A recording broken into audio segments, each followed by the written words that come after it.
Bugünkidek yağmurlu havada manandek issiq şorpuliq bir chinni narini hech kim rad qilolmaydi deyman sening tuqqanlarim. Nefis çöpleri, qiymalıq göğseyleri, vil şorpulari bir parcha so'ngak bilan yavaz ajoyib issiq bo'lsa jumum. Amisi narin deb hal vaqtga tuqqanlarim ma filmni saqlab oxirigacha ko'rib o'rganib olsizlar jumum. Oldi bilan qozonga ustixonliq go'shti, ushaqda to'raydigan bir necha parcha lo'q go'shti saqoyimiz. Agar ustixonliq go'sh bo'lsa lo'q go'shtni ishlasak bo'laverdi ha.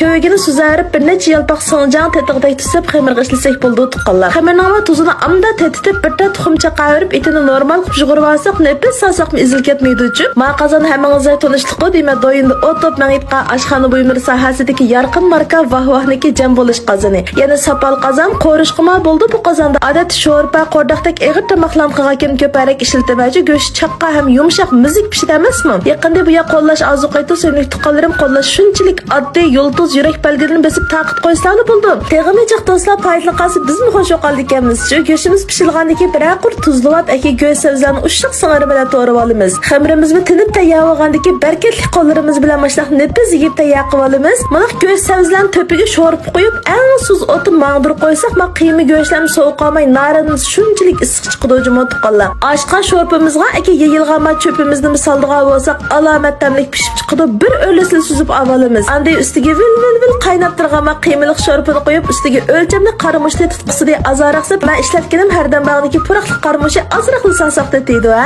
Mana tuqqanlar ko'rayotganlardek shunchalik o'xshagan bir qachonlarin tayyor ketdi o'g'in olam tuqqanlarim. Amsi ajrimiz uchun haqsiz gul yuraklarni jiq yo'llar qo'ysalar, seni tuqqanlarim xayr xo'sh.